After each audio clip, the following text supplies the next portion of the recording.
Hello नमस्कार सुप्रभात दोस्तों, मैं सतीश पाल अपने परिवार सिलेक्शन गुरुजी यूट्यूब चैनल पर आपका हार्दिक स्वागत अभिनंदन करते हैं। हम आशा करते हैं कि आप सभी स्वस्थ और मस्त होंगे। तो चलिए हम रोज़ की तरह आज भी जीएस के 20 क्वेश्चन को लेकर आए हुए हैं, ठीक है, जो कि आपके आगामी जो कांस्टेबल पद के वैकेंसी आने वाली हैं, जैसे आपके यूपीपी कांस्टेबल हो गई, और भी जैसे आपके बच्चे हैं आपके बीएसएफ ट्रेडमैन का भी पेपर होना है अभी, ठीक है। तो उन्हीं के बेसिस पे हम डेली लेकर आते हैं और आज भी एक अच्छे क्वेश्चन को लेकर आए हैं, ठीक। तो चलिए हम अपने प्रैक्टिस सेट की तरफ बढ़ते हैं और अपना पहला क्वेश्चन देखते हैं, ठीक है।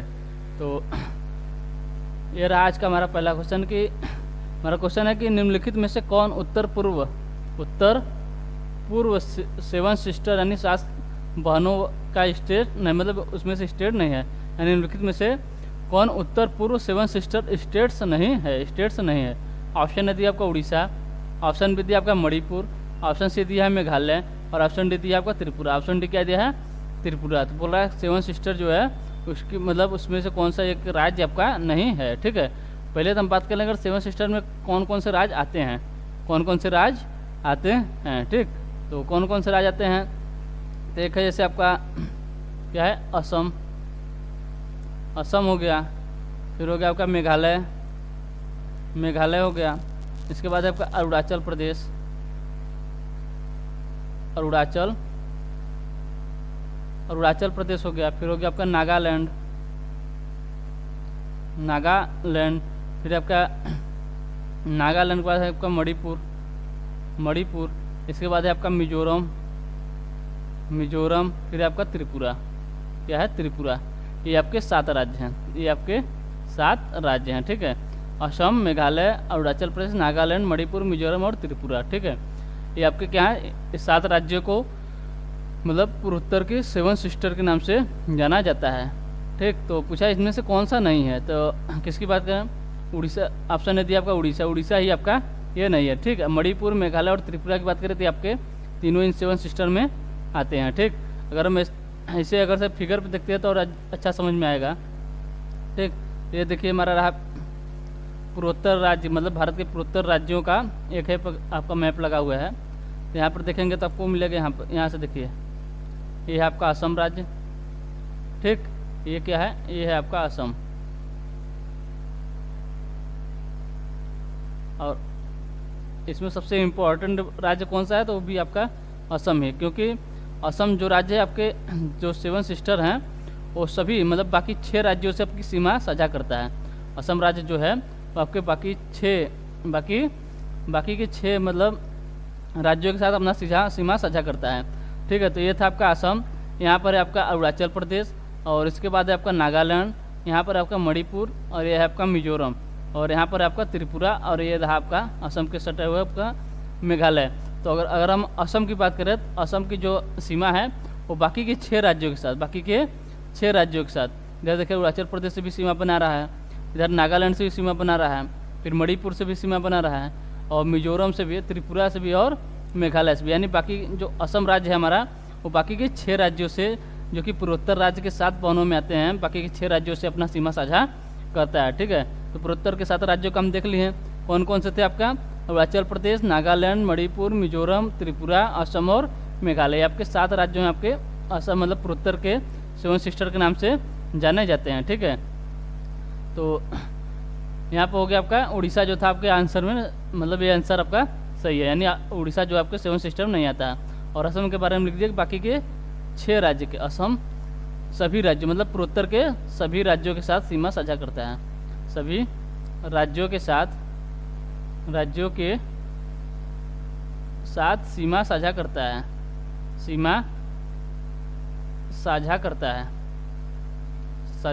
ठीक है। असम जो है आपके बाकी के सभी राज्यों के साथ सीमा साझा करता है, ठीक। तो चलिए अगला क्वेश्चन देखते हैं। अगला क्वेश्चन दिया हमारा इंडियन ऑयल कॉरपोरेशन द्वारा पहली बार एविशनल गैस का निर्यात किसे किया गया है। ऑप्शन दिया आपका ऑस्ट्रेलिया, ऑप्शन बी दिया आपका मॉरिशस, ऑप्शन सी दिया आपका पापुआ न्यू गिनी, और ऑप्शन डी दिया आपका मालदीव। तो ये हमारा करंट का सवाल है कि इंडियन ऑयल जो कॉरपोरेशन द्वारा पहली बार एविशनल गैस का निर्यात किसे किया गया है, यानी ऑप्शन किसे किया गया है, तो किया गया आपके पापुआ न्यू गिनी, यानी ऑप्शन सी हमारा जो है ये सही आंसर होता है, पापुआ न्यू गिनी। ठीक, चलिए अगला क्वेश्चन देख लेते हैं। अगला क्वेश्चन दिया है बजट 2023 से 24 के तहत, बजट 2023 से 24 के तहत व्यक्तिगत आयकर व्यवस्था में कितनी आय को कर मुक्त करने की घोषणा की गई है, कितनी आय को कर मुक्त करने की घोषणा की गई है। ऑप्शन ए दिया आपका 2 लाख, ऑप्शन बी दिया आपका 2.5 लाख, ऑप्शन सी दिया आपका 3 लाख और ऑप्शन डी दिया आपका 3.5 लाख। तो किसकी बात कर रहा है, 2023 से 24, 2023 के 24 के तहत व्यक्तिगत आयकर व्यवस्था की कितनी आय को कर मुक्त करने की घोषणा की गई है, देखी गई है आपको 3 लाख रुपये। 3 लाख रुपये तक कोई कर नहीं लगेगा। अगर पूछे पहले कितना था, पहले 2.5 लाख था और अब कितना कर दिया गया है, तो अब कर दिया गया आपका 3 लाख। पहले 2.5 लाख था, पहले क्या था 2.5 लाख तक कोई कर नहीं था, अब इसे बढ़ाकर 3 लाख तक कर दिया गया। ठीक है, और इसके स्लैब कितने, पहले इसके पूछे कितने स्लैब थे जो आयकर व्यवस्था में मतलब आय को करूँ, तो इसमें 6 स्लैब पहले थे और वर्तमान में कितने स्लैब हैं आपके 5 स्लैब है। जो आपके कर के जो 6 मतलब जो इसके पहले थे मतलब 22-23 वाला था उसमें 6 स्लैब और 2.5 लाख तक कर मुक्त था, और अब कितने हो गए 5 स्लैब हो गए हैं और आपके 3 लाख तक कर मुक्त है। ठीक है, चलिए अगला क्वेश्चन देखते हैं। अगला क्वेश्चन दिया आपका भारत के किस राज्य में महोत्सव उत्सव मनाया जाता है, भारत के किस राज्य में महोत्सव उत्सव मनाया जाता है। ऑप्शन दिया आपका नागालैंड, ऑप्शन बी दिया आपका गुजरात, ऑप्शन सी दिया आपका मणिपुर और ऑप्शन डी दिया आपका असम। ऑप्शन डी क्या दिया है, असम। किसकी बात करें, भारत के किस राज्य में महोत्सव उत्सव, कौन सा उत्सव, महोत्सव उत्सव मनाया जाता है। तो किसमें मनाया जाता है, मनाया जाता है आपके नागालैंड में, यानी ऑप्शन ए हमारा जो है ये सही आंसर होता है। अगर हम गुजरात की बात करें, गुजरात में कौन सा उत्सव मनाया जाता है, यहाँ मनाया जाता है आपका रण उत्सव। कौन सा, रण उत्सव। गुजरात में कौन सा उत्सव है, रण उत्सव। और मणिपुर की बात करें, मणिपुर में आपका याओ सांग उत्सव पूछे कहाँ पर मनाया जाता है, आपके मनाया जाता है वो मणिपुर में। और असम की बात करते हैं, यहाँ मनाया जाता है बोहाग बिहू महोत्सव कहाँ मनाया जाता है, आपके असम में मनाया जाता है। ठीक, किससे संबंधित, आपके फसल के कटाई से संबंधित है। ठीक, चलिए अगला क्वेश्चन देखते हैं। अगला क्वेश्चन है निम्नलिखित में से किस शहर या केंद्र शासित प्रदेश में हजरत निजामुद्दीन औलिया महबूब ए इलाही दरगाह स्थित है। क्या कर रहा है, महबूब ए इलाही दरगाह स्थित है, मतलब किस शहर में, ठीक है, किसकी, निजामुद्दीन औलिया। ठीक है, निजामुद्दीन औलिया। अगर पूछे निजामुद्दीन औलिया कौन थे, ये थे आपके चिश्ती संप्रदाय के चौथे सूफी संत थे। क्या कौन थे, चिश्ती संप्रदाय के चौथे सूफी संत थे। तो क्वेश्चन पूछा कि निम्नलिखित में से किस शहर या केंद्रशासित प्रदेश में हजरत निजामुद्दीन औलिया महबूब ए इलाही दरगाह स्थित है, किसमें स्थित है, ये आपके नई दिल्ली में से। कहाँ पर, नई दिल्ली में, ऑप्शन सी हमारा जो है ये सही आंसर होता है। ठीक है, चलिए अगला क्वेश्चन देखते हैं। अगला क्वेश्चन दिया आपका मुर्शिद कुली खान ने खुद को बंगाल का नवाब घोषित कर दिया और अपनी राजधानी ढाका से हटाकर कहाँ किया, मतलब हाँ ढाका से हटाकर कहाँ कर दिया। ठीक है, कर दी। ठीक है, किसकी बात कर रहा है, मुर्शिद कुली खां की। मुर्शिद कुली खां ने खुद को बंगाल का नवाब घोषित किया था और अपनी राजधानी से ढाका से कहाँ कर दिया था, ये कर दिया था आपका मुर्शिदाबाद में। कहाँ पर, मुर्शिदाबाद में। ऑप्शन डी हमारा जो है ये सही आंसर होता है। आंसर डी हमारा जो है ये सही आंसर होता है। अगर हम मुर्शिद कुली खां के बारे में बात करें, इसे 1717 में मुगल शासक फारूक सियर द्वारा बंगाल का सूबेदार घोषित किया गया था। कब किया गया था, 1717 में। किसके द्वारा, फारूक सियर द्वारा इसे बंगाल का सूबेदार घोषित किया गया था। ठीक है, चलिए अगला क्वेश्चन देखते हैं। अगला क्वेश्चन हमारा दिया है कि भारत में एकल नागरिकता का सिद्धांत कहाँ से लिया गया है। भारत में एकल नागरिकता का सिद्धांत कहाँ से लिया गया है। ऑप्शन ए दिया आपका ऑप्शन ए दिया आपका अमेरिका, ऑप्शन बी दिया आपका जर्मनी, ऑप्शन सी दिया आपका अफ्रीका और ऑप्शन डी दिया आपका इंग्लैंड। ठीक है, अगर हम अमेरिका की बात करें, अमेरिका के संविधान से क्या क्या लिया गया है, अमेरिका के संविधान से क्या क्या लिया गया है, तो इसमें इससे लिया गया आपका उपराष्ट्रपति का पद, यानी उपराष्ट्रपति। ठीक है, उपराष्ट्रपति का पद पूछे कहाँ से लिया गया है, तो आपके लिया गया आपके अमेरिका के संविधान से। और क्या लिया गया है, तो लिया गया आपका मूल अधिकार। क्या, मूल अधिकार, ये कहाँ से लिया गया, आपके अमेरिका के संविधान से लिया गया। ठीक है, और राष्ट्रपति पर महाभियोग भी आपको पूछे कहाँ से लिया गया है, यानी महाभियोग कहाँ से लिया गया है, राष्ट्रपति पद यह भी आपके अमेरिका के संविधान से लिया गया। और सबसे बड़ी बात अगर पूछे प्रस्तावना की भाषा, प्रस्तावना का विषय, प्रस्तावना की भाषा कहाँ से लिया गया, तो लिया गया आपके ऑस्ट्रेलिया के संविधान से। कहाँ से? ऑस्ट्रेलिया के संविधान से। और प्रस्तावना का विषय पूछे, क्या प्रस्तावना का विषय, ठीक है, यहाँ प्रस्तावना का विषय,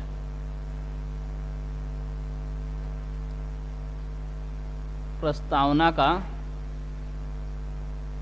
का विषय पूछे, क्या पूछे? प्रस्तावना का विषय पूछे, कहाँ से लिया गया, तो अमेरिका के संविधान से। और प्रस्तावना की भाषा, प्रस्तावना की भाषा पूछे, ये आपके ऑस्ट्रेलिया के संविधान से। कहाँ से? ऑस्ट्रेलिया के संविधान से लिया गया, ठीक है। कहाँ से? ऑस्ट्रेलिया के संविधान से लिया गया। क्या क्या हो गया? अमेरिका से उपराष्ट्रपति का पद, मूल अधिकार और राष्ट्रपति पर महाभियोग की प्रक्रिया, प्रस्तावना का विषय, ये सब कहाँ से लिया गया? अमेरिका के संविधान से लिया गया। प्रस्तावना की भाषा ऑस्ट्रेलिया के संविधान से लिया गया। अगर हम किसकी बात करें, किसकी? जर्मनी की। किसकी? जर्मनी की, ठीक है। जर्मनी से अगर क्या लिया गया है, इसमें लिया गया आपातकाल के समय मौलिक अधिकारों का स्थगन। क्या है? आपातकाल के समय,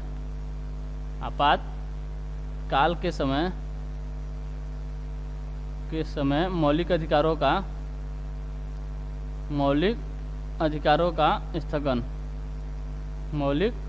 का स्थगन, ठीक है, स्थगन। आपातकाल के समय मौलिक अधिकारों के स्थगन कहाँ से लिया गया? आपके जर्मनी से। पूछेगा आपातकाल के समय कौन कौन से मौलिक अधिकार आपके निलंबित नहीं होते हैं, तो आप कौन कौन से हैं? 20 और 21, ठीक है। और अगर हम अफ्रीका से बात करें, किससे? अफ्रीका के संविधान से मतलब क्या लिया गया है? अफ्रीका के संविधान से क्या लिया गया है? यहाँ से लिया गया आपका संविधान संशोधन। क्या है? संविधान संशोधन की प्रक्रिया पूछे, संविधान संशोधन की प्रक्रिया पूछे, ये कहाँ से लिया गया है? ये लिया गया आपके इंग्लैंड के अफ्रीका के संविधान से। किस अनुच्छेद में है? अनुच्छेद 368 में, अनुच्छेद 368 में, ठीक है। अफ्रीका के संविधान से क्या हो गया? संविधान संशोधन। इसके साथ ही क्या है? इसके साथ ही आपकी राज्यसभा में सदस्यों का निर्वाचन, राज्यसभा में सदस्यों का निर्वाचन, ठीक है। ये कहाँ से लिया गया? आपके अफ्रीका के संविधान से, ठीक। ऑप्शन डी हमारा बचता है। ऑप्शन डी हमारा क्या है? इंग्लैंड। अगर पूछे इंग्लैंड के संविधान से क्या लिया गया है, ये लिया है आपका भारत में एकल नागरिकता का सिद्धांत, भारत में एकल नागरिकता का सिद्धांत, यानी ऑप्शन डी हमारा जो है ये सही आंसर होता है। पूछे अगर से इंग्लैंड के संविधान से और क्या लिया गया है, तो यहाँ से लिया गया आपका संसदीय व्यवस्था। क्या है? संसदीय व्यवस्था कहाँ से लिया गया? आपके इंग्लैंड के संविधान से। और पूछे क्या लिया है, तो यहाँ पे लिया गया आपका द्विसदनात्मक व्यवस्था, ठीक है। और क्या है? मंत्रिमंडल प्रणाली कहाँ से ली गई? आपके इंग्लैंड के संविधान से ली गई। नहीं, ऑप्शन डी हमारा जो है ये सही आंसर होता है। चलिए अगला क्वेश्चन देखते हैं। अगला क्वेश्चन दिया आपका पोचमपल्ली इकत साड़ी और पोशाक सामग्री जो अपने पारंपरिक ज्यामिति पैटर्न के लिए प्रसिद्ध है, किस राज्य से संबंधित है? किस राज्य से संबंधित है? ऑप्शन ए दिया आपका तेलंगाना, ऑप्शन बी दिया आपका असम, ऑप्शन सी दिया आपका मणिपुर और ऑप्शन डी दिया आपका कर्नाटक। ऑप्शन डी क्या दिया है? कर्नाटक। तो कौन सी है? पोचमपल्ली इकत साड़ी, पोचमपल्ली इकत साड़ी और पोशाक सामग्री जो अपने पारंपरिक ज्यामिति पैटर्न के लिए प्रसिद्ध है, किस राज्य से संबंधित है? तो किस राज्य से संबंधित है? ये संबंधित आपके तेलंगाना से। कहाँ से? तेलंगाना से। यानी ऑप्शन ए हमारा जो है ये सही आंसर होता है। क्या? ऑप्शन ए हमारा जो है ये सही आंसर होता है। अगर हम असम की पोशाक की बात करें तो अभी कुछ दिन पहले आपको स्टेट में बताए हुए थे कि कौन सा है, यहाँ पे आपका मेखला चादर। क्या है? मेखला चादर पूछे कहाँ का है? ये आपके असम का, ठीक है। और मणिपुर की बात करें, मणिपुर का था आपका पोटलोई पोशाक। क्या था? पोटलोई पोशाक। ये भी आपको फिगर में दिखाए भी थे, ठीक है। ये क्वेश्चन भी पीछे हुआ है और दिखाए भी थे आपको, ठीक। पोटलोई पोशाक है, पोटलोई पोशाक जो कि आपके महिलाओं को मतलब महिलाएं इसे पहनती हैं, मतलब दुल्हन के रूप में इसे, मतलब ये दुल्हन का पोशाक है। कौन सा? पोटलोई पोशाक, ठीक। अगर हम कर्नाटक की बात कर रहे हैं, कर्नाटक का कौन सा पोशाक है, तो यहाँ आपका पंचे पोशाक जो कि आपके पुरुषों द्वारा पहना जाता है। किसके द्वारा? पुरुष द्वारा पहना जाता है। ठीक है, तो पोचमपल्ली इक्का साड़ी पूछा था कहाँ का है, आपके तेलंगाना का है। असम का है मेखला चादर, मणिपुर का है पटलोई पोशाक, और कर्नाटक का है पंचे। क्या है? पंचे। ठीक, चलिए अगला क्वेश्चन देखते हैं। अगला क्वेश्चन दिया आपको निम्नलिखित में से एक उड़ानहीन पक्षी है। निम्नलिखित में से एक उड़ानहीन पक्षी है। ऑप्शन ए दिया आपका मोर, ऑप्शन बी दिया आपका सारस, ऑप्शन सी दिया आपका मुर्गी, ऑप्शन डी दिया क्यू। तो आप उड़ानहीन से क्या समझ रहे हैं? उड़ानहीन से क्या समझ रहे हैं? ठीक है, तो उड़ानहीन की अगर हम बात करें, उड़ान मतलब जो उड़ नहीं सकता, जो उड़ नहीं सकता। तो इसमें कौन सी ऐसी पक्षी है जो कि आपकी उड़ नहीं सकते हैं? ठीक है, तो अगर हम उड़ानहीन पक्षी का और पक्षी मतलब कौन सी पक्षी को उड़ानहीन मतलब जो उड़ न सके, तो इसमें कौन सा आपका ऑप्शन दिया है जो कि आपका पक्षी उड़ नहीं सकता? ऑप्शन ए दिया आपका मोर, ऑप्शन बी दिया आपका सारस, ऑप्शन सी दिया आपका मुर्गी, और ऑप्शन डी दिया आपका कीवी। ऑप्शन डी दिया आपका कीवी।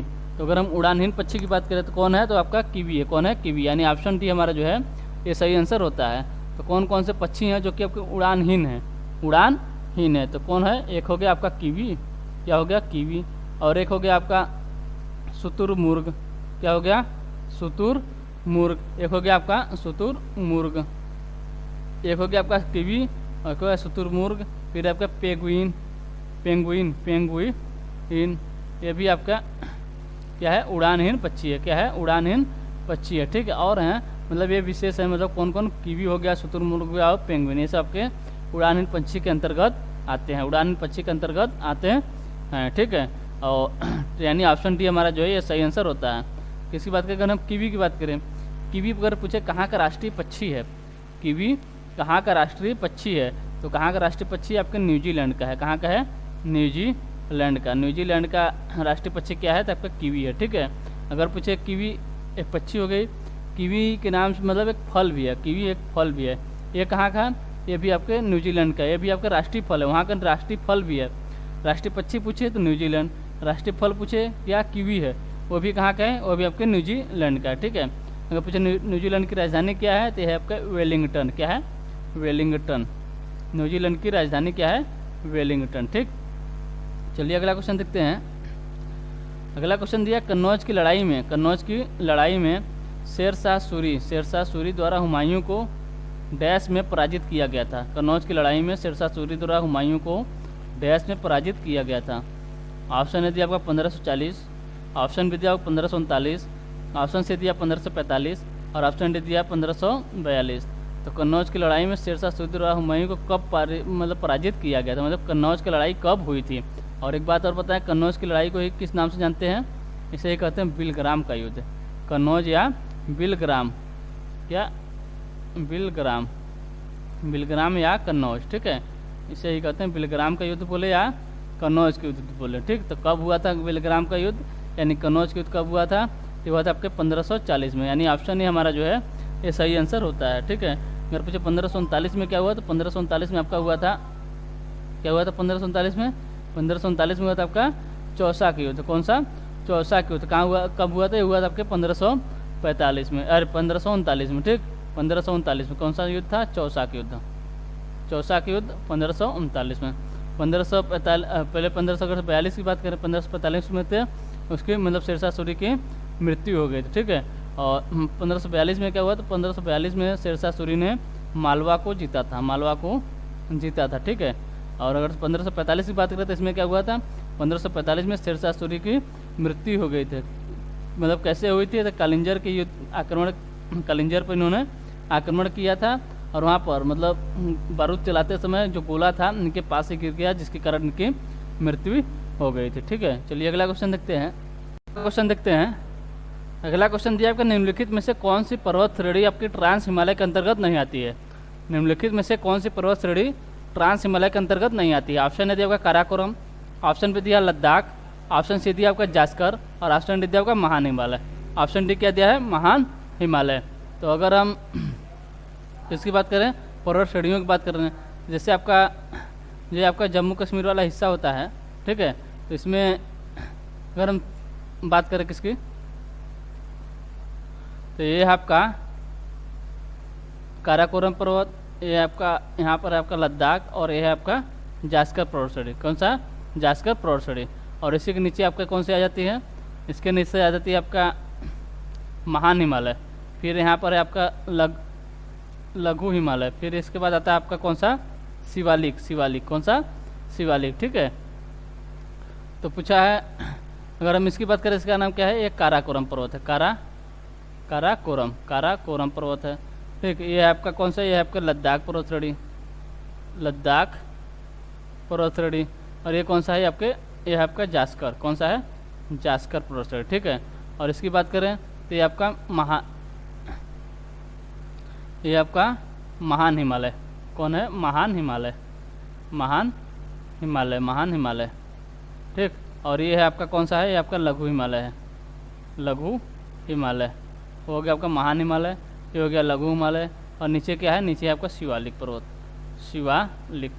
नीचे आपका शिवालिक पर्वत। ठीक है, नीचे कौन सा है, ये आपका शिवालिक पर्वत है। ठीक, तो बात कर रहे हैं तो किसकी, अगर हम इसकी किससे देखें, काराकोरम, लद्दाख और जास्कर, ये जो 3 श्रेणियाँ ये किसके अंतर्गत आती हैं, तो इनकी अगर हम बात करें तो किसके अंतर्गत आती हैं, ये आपके ट्रांस हिमालय के अंतर्गत आती हैं। किसके, ट्रांस हिमालय के अंतर्गत कौन कौन आती हैं, काराकोरम हो गया, लद्दाख हो गया और जास्कर। ठीक है, और ये जो 3 कौन कौन से, महान हिमालय, लघु हिमालय और शिवालिक, महान हिमालय, लघु हिमालय और शिवालिक जो हैं ये किसके अंतर्गत आते हैं, आपके हिमालय के अंतर्गत आते हैं। किसके, हिमालय के अंतर्गत कौन कौन आती हैं, हिमालय के अंतर्गत अगर पूछे कौन कौन आती हैं, हिमालय के अंतर्गत तो है आपके महान हिमालय, लघु हिमालय और शिवालिक। ठीक है, हिमालय पर्वत। ठीक है, हिमालय पर्वत। ठीक, और ये एक जो क्रम है ये आपके एक क्रम वाइज लगी हुई है। सबसे पहले सबसे ऊपर होता है आपका भारत की बात करें सबसे ऊपर काराकोरम पर्वत है, फिर लद्दाख पर्वत है, फिर उसके बाद जास्कर है, उसके बाद आता है आपका महान हिमालय, फिर लघु हिमालय, फिर शिवालिक। ठीक, तो जो काराकोरम, लद्दाख और जास्कर हैं तीनों आपके किसके अंतर्गत आते हैं, आपके ट्रांस हिमालय के अंतर्गत आते हैं। महान हिमालय, लघु हिमालय और शिवालिक की बात करें तो आपके हिमालय पर्वत के अंतर्गत आते हैं। हमारा क्वेश्चन पूछा था कि क्या पूछा था, निम्नलिखित में से कौन सी पर्वत श्रेणी ट्रांस हिमालय के अंतर्गत नहीं आती है, तो ट्रांस हिमालय में कौन कौन आते हैं, काराकोरम, लद्दाख, जास्कर। ठीक, कौन नहीं आता है आपका महान हिमालय, यानी ऑप्शन डी हमारा जो है ये सही आंसर होता है। ऑप्शन डी हमारा जो है ये सही आंसर होता है। ठीक, अगर पूछे किसकी, हिमालय की सबसे ऊंची चोटी कौन सा है, तो ये आपका कौन सा, हिमालय की सबसे ऊंची चोटी को पूछे कौन सा है, तो आपका माउंट एवरेस्ट है। क्या है, माउंट एवरेस्ट है। क्या है, माउंट एवरेस्ट। अगर पूछे इसकी ऊंचाई कितनी है, 8,848 मीटर।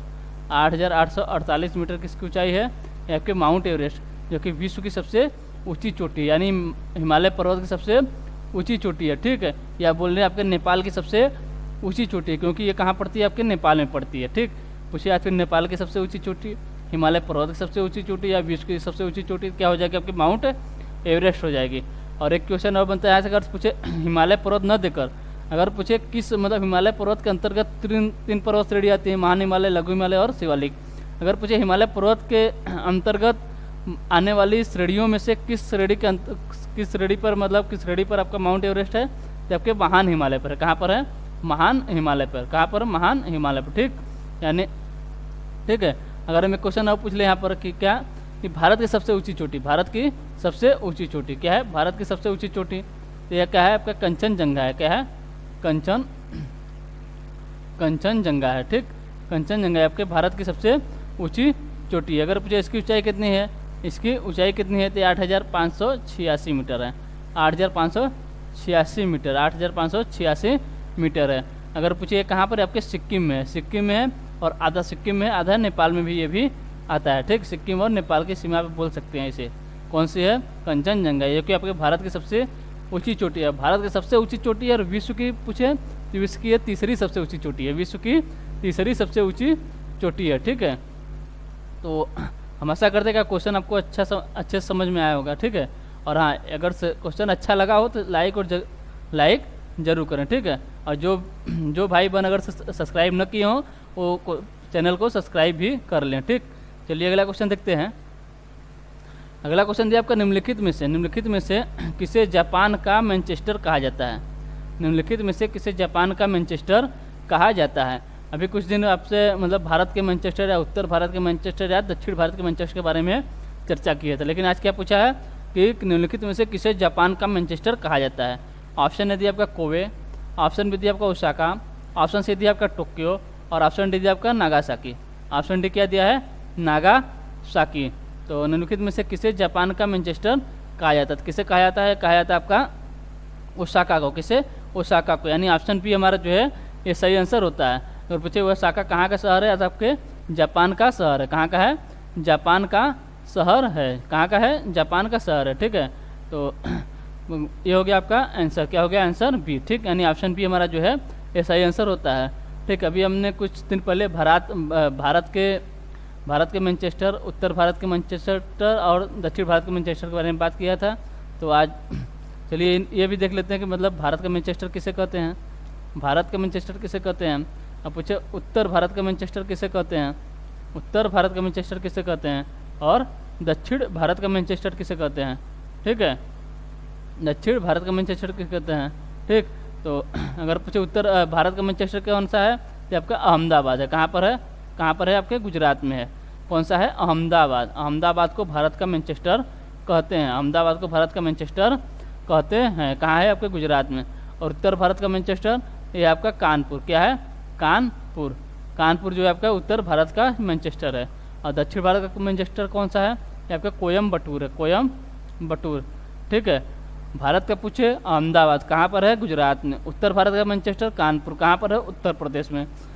दक्षिण भारत का मैनचेस्टर कौन सा है, कोयम्बटूर। कहाँ पर है, आपके तमिलनाडु में। कहाँ पर है, तमिलनाडु में। ठीक है, अगर पूछे वास्तव में मैनचेस्टर शहर कहाँ पर है तो आपके कहाँ पर है, आपके इंग्लैंड में है। कहाँ पर, इंग्लैंड में मैनचेस्टर शहर है। किसके लिए प्रसिद्ध है, सूती वस्त्र के लिए प्रसिद्ध है, सूती वस्त्र के लिए प्रसिद्ध है। ठीक है, ये हो गया आपके अपने भारत, जो कि आपके पुराना क्वेश्चन था, आपके पहले कराए थे, उसे मतलब वो क्वेश्चन यहाँ पर रिपीट हो गया। ठीक, और अगर हम अपने क्वेश्चन की बात करें, हमारा क्वेश्चन दिया था कि निम्नलिखित में से किसे जापान का मैनचेस्टर कहा जाता, कहा जाता है आपका ओसाका। किसे, ओसाका को। कहाँ का शहर है, आपके जापान का। ठीक है, और जापान की राजधानी बात करें तो क्या है, आपके टोक्यो।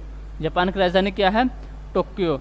किस द्वीप पे है जापान तो यह आपके होन्शु द्वीप। किस पर है, होन्शु द्वीप पर, होन्शु द्वीप पर है। कहाँ पर है, होन्शु द्वीप पर। ठीक, और अगर हम जापान की और बात करें तो जापान में मनाया जाता है आपका क्या, 6 अगस्त और 9 अगस्त। 6 अगस्त और 9 अगस्त जापान के इम्पोर्टेंट डे हैं। ठीक है, 6 अगस्त को कौन सा दिवस मनाया जाता है, यहाँ मनाया जाता है आपका हिरोशिमा दिवस। कौन सा, हिरोशिमा दिवस। हिरोशिमा दिवस पूछे कब मनाया जाता है, आपके 6 अगस्त को।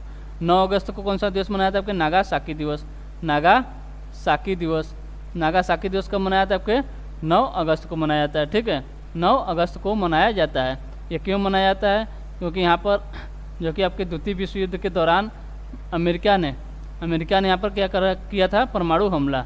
कब, 1945 में। 6 अगस्त 1945 और 9 अगस्त 1945। 6 अगस्त 1945 और 9 अगस्त 1945 को अमेरिका ने यहाँ पर क्या किया था, मतलब परमाणु हमला किया था। ठीक, परमाणु हमला किया था। जबकि 6 अगस्त 1945 को जो आपको यहाँ पर जो परमाणु गिराया था उसका नाम क्या था, उसका नाम दिया गया था, उसका कोड नेम था क्या था, उसका कोड नेम था क्या, little boy. Little boy, little boy. ये 6 अगस्त को गिराया गया था। और 9 अगस्त को क्या नाम दिया गया था, दिया गया था फैट मैन। क्या, फैट मैन। ठीक है, फैट मैन। ठीक, ये आपके 2 परमाणु बम का कोड नेम है, कोड नेम है। ठीक, तो हमारा आंसर क्या हो गया, ओसाका। चलिए अगला क्वेश्चन देख लेते हैं अब। अगला क्वेश्चन दे रहा है कि मरीना बीच कहाँ है। मरीना बीच, मरीना बीच। बीच मतलब क्या होता है, समुद्र के स्वस्थ जो किनारे होते हैं, यानी तट होते हैं, जहाँ पर आदमी मतलब जहाँ पर घूमे टहरे, मतलब पार्क जैसी सुविधाएं या घूम टहर सकते हैं, सफाई जहाँ पर हो, उसे ही बीच कहा गया। ठीक है, तो ऑप्शन यदि आपका चेन्नई, मरीना बीच के बारे में बात कर रहा है तो ऑप्शन दिया आपका चेन्नई, ऑप्शन बी दिया आपका मुंबई, ऑप्शन सी दिया आपका गोवा और ऑप्शन डी दिया आपका कोलकाता। ऑप्शन डी क्या दिया है, कोलकाता। तो मरीना बीच की हम बात करें तो मरीना बीच कहाँ पर है, तो आपके चेन्नई में। कहाँ पर है, चेन्नई में। यानी ऑप्शन ए हमारा जो है ये सही आंसर होता है। ऑप्शन ए हमारा जो है ये सही आंसर होता है। अगर पूछे मुंबई में कौन से बीच हैं तो यहाँ पे एक फेमस बीच है, क्या है, जुहू। जुहू कहाँ है, ये आपके मुंबई में, जुहू मुंबई में। एक और है यहाँ पर वर्सोवा, क्या है, वर्सोवा बीच। वर्सोवा बीच ये भी कहाँ है, आपके मुंबई का फेमस बीच है, ठीक है। एक है यहाँ पर आपका दाना पानी बीच, दाना पानी बीच। दाना पानी बीच पूछे कहाँ पर है, ये भी आपके गोवा में, कहाँ पर है, अरे सॉरी मुंबई में, कहाँ पर है, मुंबई में, ठीक है। अगर हम गोवा की बात करें, गोवा में कौन सा बीच है, यहाँ के पालोलेम बीच है, क्या है, पालोलेम बीच पूछे कहाँ पर है, तो आपके गोवा में, कहाँ पर है, गोवा में। एक है आपका मोरजिम बीच, क्या है, मोरजिम बीच, ये भी कहाँ पे, आपके गोवा में, ठीक है। अगर हम कोलकाता की बात करें, कोलकाता में कौन सा बीच है, यहाँ पर क्या, मदार मणि बीच पूछे कहाँ पर है, आपके कोलकाता में, कहाँ पर है, कोलकाता में कौन सा बीच है, मदार मणि बीच है, ठीक है। चलिए अगला क्वेश्चन देख लेते हैं। अगला क्वेश्चन दिया है कि विश्व शतरंज दिवस कब मनाया जाता है, विश्व शतरंज दिवस कब मनाया जाता है। ऑप्शन दिया होगा 20 जुलाई, ऑप्शन बी दिया होगा 22 मई, ऑप्शन सी दिया होगा 29 जून और ऑप्शन डी दिया होगा 12 जनवरी। ऑप्शन डी क्या दिया है, 12 जनवरी। तो किसकी बात कर रहा है, विश्व शतरंज दिवस। विश्व शतरंज दिवस कब मनाया जाता है, तो मनाया जाता है आपका 20 जुलाई का। नहीं, ऑप्शन ही हमारा जो है ये सही आंसर होता है। अगर हम 20 मई की बात करें, यहाँ पर कौन सा दिवस मनाया जाता है, यहाँ मनाया जाता है आपका क्या, जैव विविधता दिवस, क्या मनाया जाता है, जैव विविधता दिवस, ठीक है। कौन सा दिवस है, जैव विविधता दिवस, जैव विविधता दिवस कब मनाया था, मनाया था आपके 22 मई को। और यही बात करें किसकी, 22 अप्रैल की, किसकी, 22 मई हो गया, यहाँ पर हो गया 22 अप्रैल। 22 अप्रैल को पूछे कौन सा दिवस मनाया जाता है, 22 मई, 22 अप्रैल, एक है आपका 22 मार्च, ठीक है। एक ही डेट से आपके 3 दिवस आप याद कर सकते हैं। क्या हो गया, 22 मई जैव विविधता दिवस, 22 मई जैव विविधता दिवस, 22 अप्रैल पे क्या हो गया, पृथ्वी दिवस, ठीक है। और 22 मार्च की बात करें, 22 मार्च कौन सा दिवस मनाया जाता है, यहाँ मनाया जाता है आपका जल दिवस, क्या, जल दिवस, 22 मार्च जल दिवस, ठीक। इसी प्रकार हम देख लें 29 जून को कौन सा दिवस मनाया जाता है, 29 जून को कौन सा दिवस मनाया जाता है, 29 जून को मनाया जाता है राष्ट्रीय सांख्यिकी दिवस, क्या, राष्ट्रीय सांख्यिकी दिवस, राष्ट्रीय सांख्यिकी दिवस कब मनाया जाता है, ये मनाया जाता है आपका 29 जून को। 29 जून को कौन सा दिवस है, ये आपका राष्ट्रीय सांख्यिकी दिवस है, ठीक है। 29 जून को राष्ट्रीय सांख्यिकी दिवस। पहले अभी कुछ दिन क्वेश्चन कराया था कि किसके जन्म दिवस पर मनाया जाता है, इसे आप क्या करेंगे, कमेंट बॉक्स में इसका आंसर जरूर दे दें, ठीक है। किसके जन्म दिवस पर मनाया जाता है, कौन सा दिवस है, राष्ट्रीय सांख्यिकी दिवस कब मनाया जाता है, आपका 29 जून को, ठीक है। कमेंट बॉक्स में इसका आंसर जरूर दीजिएगा, ठीक। और अगर हम 29 डेट से अगर से बात करें, क्या हो गया, 29 जून हो गया। अगर पूछे 29 जुलाई को, कौन सा 29 जुलाई को कौन सा दिवस मनाया जाता है, 29 जुलाई या 29 अगस्त को पूछ ले, 29 अगस्त को, ठीक। तो अगर हम 29 जुलाई की बात करें, किसकी, 29 जुलाई को बात करें तो यहाँ होता है आपका विश्व बाघ दिवस। कौन सा दिवस है, बाघ दिवस, विश्व बाघ दिवस 29 जुलाई को मनाया जाता है। 29 अगस्त को कौन सा दिवस मनाया जाता है, आपका खेल दिवस मनाया जाता है, खेल दिवस। और किसके जन्म दिवस मनाया जाता है, ये भी आपको कमेंट बॉक्स में बताना है, ठीक है। और हम ऑप्शन डी की तरफ पढ़ते हैं। ऑप्शन डी हमारा दिया आपका क्या, ऑप्शन डी दिया आपका 12 जनवरी। 12 जनवरी को कौन सा दिवस मनाते हैं, तो यहाँ मनाते हैं आपका अंतर्राष्ट्रीय युवा दिवस, क्या, अंतर्राष्ट्रीय युवा दिवस। अंतर्राष्ट्रीय युवा दिवस पूछे कब मनाते हैं, अंतर्राष्ट्रीय युवा दिवस से मनाया जाता है आपका 12 जनवरी को, 12 जनवरी को। अगर पूछे राष्ट्रीय युवा दिवस कब मनाते हैं, तो राष्ट्रीय युवा दिवस मनाते हैं आपके 12 अगस्त को। 12 अगस्त को कौन सा दिवस, राष्ट्रीय युवा दिवस, राष्ट्रीय युवा दिवस कब मनाते हैं, 12 अगस्त को। और 12 अगस्त को ही कौन सा दिवस मनाते हैं, 12 अगस्त को ही अगर पूछे कौन सा दिवस मनाते हैं, तो यहाँ मनाते हैं आपका विश्व हाथी दिवस, विश्व हाथी दिवस, ठीक है। तो चलिए एक बार फिर समझ लेते हैं, ठीक। तो पूछा था हमारा विश्व शतरंज दिवस कब मनाया जाता है, तो विश्व शतरंज दिवस कब मनाया जाता है, 20 जुलाई को मनाया जाता है। 22 मई को जैव विविधता दिवस, और 22 अप्रैल को पृथ्वी दिवस, ठीक। और 22 मार्च को जल दिवस, यानी तीनों जो है आपके एक ही डेट से, 22 मई, 22 अप्रैल, 22 मार्च। 22 मई जैविकता दिवस, 22 अप्रैल पृथ्वी दिवस और 22 मार्च आपका जल दिवस। 22 मार्च क्या आपका जल दिवस, ठीक है। और अगर हम ऑप्शन सी की 29 जून की बात करें, किसकी 29 जून की, ठीक। तो यहाँ पर कौन सा दिवस मनाया जाता है, राष्ट्रीय सांख्यिकी दिवस, जिसका उत्तर आपको देना है कि किसके जन्म दिवस पर मनाया जाता है, ठीक है। किसके जन्म दिवस पर मनाया जाता है, आपको कमेंट बॉक्स में इसका आंसर देना है, ठीक है। 29 जून को हो गया आपका राष्ट्रीय सांख्यिकी दिवस, और 29 जुलाई को हो गया विश्व बाघ दिवस, और 29 अगस्त को हो गया आपका खेल दिवस, राष्ट्रीय खेल दिवस। ये हो गया आपका 29 अगस्त को। और ये भी आपको बताना है कि ये भी राष्ट्रीय खेल दिवस जो है ये भी किसके जन्म दिवस पर मनाया जाता है, ठीक। और 12 जनवरी की बात करें, 12 जनवरी को हो गया आपका अंतर्राष्ट्रीय युवा दिवस, अंतर्राष्ट्रीय युवा दिवस। और 12 अगस्त की बात करते हैं आपका राष्ट्रीय युवा दिवस, ठीक। और 12 अगस्त को ही कौन सा दिवस मनाया जाता है, ये मनाया जाता है आपका विश्व हाथी दिवस। विश्व हाथी दिवस कब मनाया जाता है, आपके 12 अगस्त को मनाया जाता है, ठीक है। चलिए अगला क्वेश्चन देखते हैं। अगला क्वेश्चन दिया, बंगाल के प्रथम गवर्नर जनरल कौन थे, बंगाल के प्रथम गवर्नर जनरल कौन थे। ऑप्शन ने दिया आपका रॉबर्ट क्लाइव, ऑप्शन बी दिया आपका, ऑप्शन बी क्या दिया विलियम बेटिंग, ऑप्शन सी दिया आपका वारेन हेस्टिंग्स, और ऑप्शन डी दिया आपका सिराज गोपालाचारी, सिराज गोपालाचारी, ठीक है। पूछा बंगाल के प्रथम गवर्नर जनरल कौन थे। अगर पहले बात करें बंगाल के प्रथम गवर्नर कौन था, बंगाल का पहला गवर्नर, बंगाल का पहला गवर्नर अगर पूछे तो कौन थे, वो तो कौन था आपका रॉबर्ट क्लाइव। तो कौन था, रॉबर्ट क्लाइव। बंगाल के प्रथम गवर्नर कौन थे, वो थे आपके रॉबर्ट क्लाइव। और पूछे बंगाल के प्रथम गवर्नर जनरल कौन थे, तो थे आपके कौन से, वारेन हेस्टिंग्स। कौन थे, वारेन हेस्टिंग्स। यानी ऑप्शन सी हमारा जो है ये सही आंसर होता है। ये थे आपके बंगाल के प्रथम गवर्नर जनरल। और बंगाल के प्रथम गवर्नर की बात करें तो आपके हो जाएंगे आपके रॉबर्ट क्लाइव, ठीक है, रॉबर्ट क्लाइव, ठीक। अगर पूछे बंगाल के अंतिम गवर्नर जनरल कौन थे, बंगाल के अंतिम गवर्नर जनरल कौन थे, ये थे आपके विलियम बेटिंग। कौन थे, विलियम बेटिंग। ये बंगाल के अंतिम गवर्नर जनरल थे तथा भारत के प्रथम गवर्नर जनरल थे, ठीक। और ऑप्शन डी दिया आपका सिराज गोपालाचारी थे। कौन थे, ये स्वतंत्र भारत के पहले भारतीय गवर्नर जनरल थे, स्वतंत्र भारत के पहले भारतीय गवर्नर जनरल थे, स्वतंत्र भारत के पहले भारतीय गवर्नर जनरल पूछे कौन थे, तो आपके सिराज गोपालाचारी थे, ठीक है। चलिए अगला क्वेश्चन देखते हैं। अगला क्वेश्चन दिया कि भारत का सबसे लंबा राष्ट्रीय मार्ग कौन सा है, भारत का सबसे लंबा राष्ट्रीय मार्ग कौन सा है। ऑप्शन दिया आपका NH4, ऑप्शन बी दिया आपका NH44, ऑप्शन सी दिया आपका NH27 और ऑप्शन डी दिया आपका NH2, ऑप्शन डी दिया आपका NH2।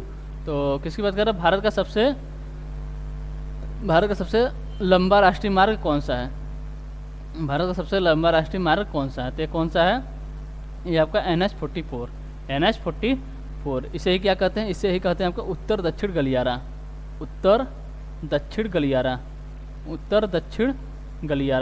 गलियारा पूछे किसे कहते हैं, ये आपके कहते हैं NH44 को। कहाँ से कहाँ तक है, ये आपके कश्मीर से कन्याकुमारी तक है, कश्मीर से कन्याकुमारी तक है, कश्मीर से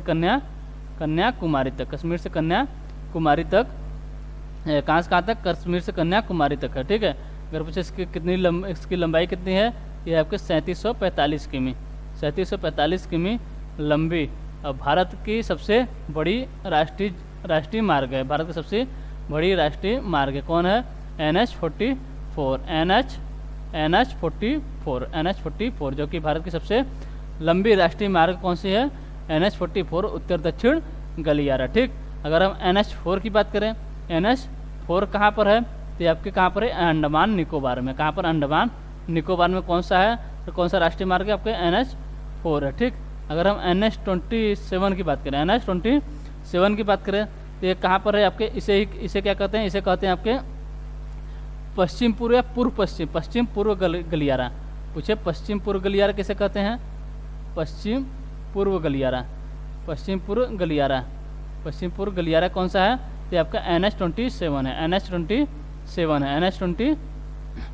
NH27 है, पश्चिम पूर्व गलियारा। तो कितनी किमी, इसकी लंबाई कितनी है, तो इसकी लंबाई आपके 3300 किमी लंबाई है, ठीक है, 3300 किमी लंबाई है। अगर पूछे कहाँ से कहाँ तक है, तो गुजरात के पोरबंदर से, कहाँ से, बंदर, गुजरात के पोरबंदर से असम के सिलचर तक है। कहाँ तक है? असम के सिलचर तक है।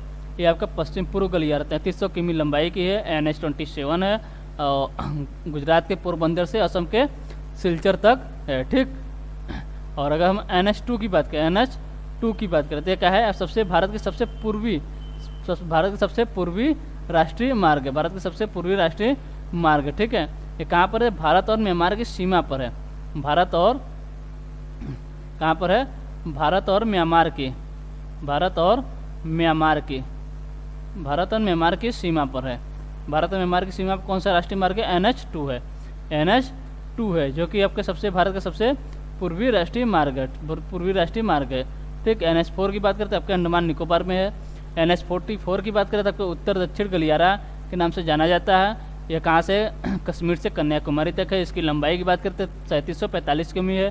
ठीक, तो और अगर हम NH-27 की बात करें तो पश्चिम से पूर्व गलियारा के नाम से जाना जाता है NH-27। इसकी लंबाई कितनी है? 3300 किमी है। गुजरात के पोरबंदर से असम के सिलचर तक है। ठीक, और NH-2 की बात करते हैं भारत के पूर्वी राष्ट्रीय मार्ग है। ये कहाँ पर है? भारत और म्यांमार की सीमा पर है। ठीक है, चलिए अगला क्वेश्चन देखते हैं। अगला क्वेश्चन क्या दिया है? निम्नलिखित में से कौन से शहर डेन्यूब नदी के किनारे स्थित नहीं है?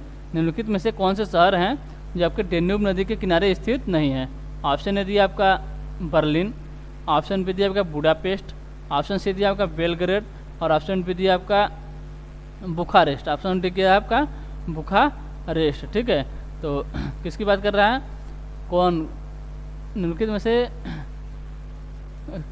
कौन से शहर हैं जो कि डेन्यूब नदी के किनारे नहीं है? ये ऑप्शन यहाँ पर दिए आपके, ऑप्शन ए यहाँ पर आपके नंबर दिए, मतलब इसमें से कौन से हैं कि मतलब जो आपके इस नदी के किनारे डेन्यूब नदी के किनारे स्थित नहीं है। डेन्यूब नदी के किनारे स्थित नहीं है। अगर पूछे डेन्यूब नदी कहाँ बहती है तो कि यूरोप में बहती है। कहाँ पर? यूरोप में बहती है। ठीक है, अब कितने देशों से बहती है? तो आपके टोटल 10 देशों से बहती है। ठीक, और लेकिन यूरोप की सबसे लंबी नदी की बात करें तो है आपका वोल्गा नदी। कौन सी है? वोल्गा नदी। यूरोप की सबसे लंबी नदी है आपकी वोल्गा नदी। ठीक है, डेन्यूब नदी की अगर हम बात कर लें, डेन्यूब नदी के किनारे कौन कौन से शहर स्थित हैं?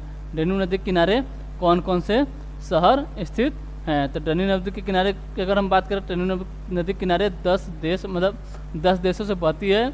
उसमें से 4 देशों के राजधानियां जो हैं आपके डेन्यूब नदी के किनारे स्थित हैं। कौन कौन सी हैं? एक है आपका वियना। कौन है? वियना, जो कि ऑस्ट्रिया की राजधानी है।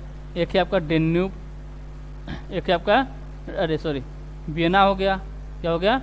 वियना हो गया। वियना कहाँ है? आपके ऑस्ट्रिया की राजधानी है। वियना क्या है? ऑस्ट्रिया के राजधानी है। एक है आपका ब्रातिस्लावा।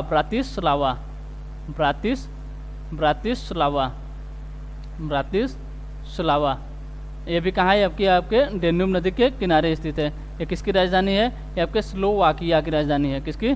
स्लोवाकिया की राजधानी है। और एक है आपका कौन सा है? बुडापेस्ट है। कौन सा है? बुडापेस्ट है। ये किसकी राजधानी है? आपके हंगरी की राजधानी। किसकी? हंगरी की राजधानी है। और एक है आपका बेलग्रेड। कौन है? बेलग्रेड। ये किसकी राजधानी है? आपकी सर्बिया की राजधानी। किसकी? सर्बिया की राजधानी है। ये 4 राजधानियां जो है आपकी किस नदी किनारे स्थित हैं? ये आपके डेन्यूब नदी किनारे स्थित हैं। ठीक, तो पूछा डेन्यूब नदी किनारे कौन सा नहीं स्थित है? तो एक है आपका बर्लिन। ये अगर पूछे बर्लिन है किसके किनारे? तो ये आपकी स्प्री नदी किनारे। किसकी? स्प्री नदी के किनारे कौन सा शहर स्थित है? आपके बर्लिन है।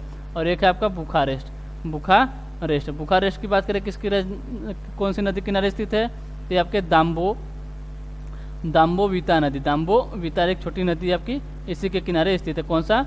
बुखारेस्ट किसकी राजधानी है? आपके रोमानिया की राजधानी है। और बर्लिन की बात करें किसकी राजधानी आपकी?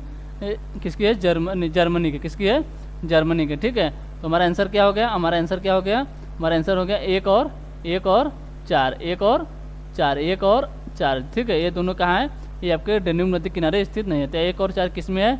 ऑप्शन सी में। किस में है? ऑप्शन सी में। यानी ऑप्शन सी हमारा जो है ये सही आंसर होता है। ऑप्शन सी हमारा जो है ये सही आंसर होता है। ठीक, चलिए अगला क्वेश्चन देखते हैं।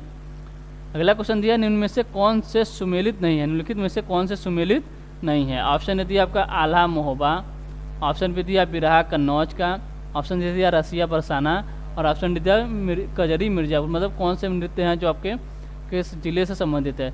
आला की बात करते हैं महोबा में, रसिया परसाना में, कजरी मिर्जा में, पर बिरहा क्या है कन्नौज में नहीं, यानी ऑप्शन पी हमारा जो है ये सही आंसर होता है। चलिए अगला क्वेश्चन देखते हैं। अगला क्वेश्चन दिया आपका चौरी चौरा किस जिले में स्थित है? चौरी चौरा किस जिले में स्थित है? ऑप्शन ए दिया आपका देवरिया, ऑप्शन बी दिया आपका महाराजगंज, ऑप्शन सी दिया आपका कुशीनगर और ऑप्शन डी दिया आपका गोरखपुर। ऑप्शन डी क्या दिया है गोरखपुर। तो चौरी चौरा क्या चौरी चौरा, अगर पूछे चौरी चौरा संबंधित चौरी चौरा, चौरी चौरा कांड कब हुआ था, यानी चौरी चौरा कांड कब हुआ था? ये हुआ था आपका 4 फरवरी 1922 में, 4 फरवरी 1922 में चौरी चौरा कांड हुआ था। अगर चौरी चौरा है कहाँ पर? तो आपके गोरखपुर में, यानी ऑप्शन डी हमारा जो है ये सही आंसर होता है। ऑप्शन डी हमारा जो है ये सही आंसर होता है। इसी चौरी चौरा कांड के कारण महात्मा गांधी ने असहयोग आंदोलन को भी समाप्त कर दिया था, असहयोग आंदोलन को समाप्त कर दिए थे। अगर पिछले असहयोग आंदोलन समाप्त कब हुआ था? ये हुआ था 12 फरवरी 1922 को महात्मा गांधी ने असहयोग आंदोलन को समाप्त कर दिया था। ठीक है, तो चलिए आज के लिए बस इतना ही रखते हैं। ठीक है, तो अगर आपको सेशन अच्छा लग रहा हो तो लाइक और सब्सक्राइब जरूर करें और शेयर करना ना भूलें। अगर आपको कुछ भी प्रॉब्लम हो रही है क्लास लेने में, ठीक है, अगर आपको कुछ भी प्रॉब्लम हो रही है तो आप उसे कमेंट बॉक्स में ज़रूर बताएं। ठीक है, और जो क्वेश्चन आपको दिए हैं वो भी आपको कमेंट बॉक्स में उसका आंसर देना है। ठीक, तो चलिए ठीक है, आप मिलते हैं आपसे अगले सेशन में। तब तक के लिए आपको टेक केयर, बाय बाय, जय हिंद, जय भारत।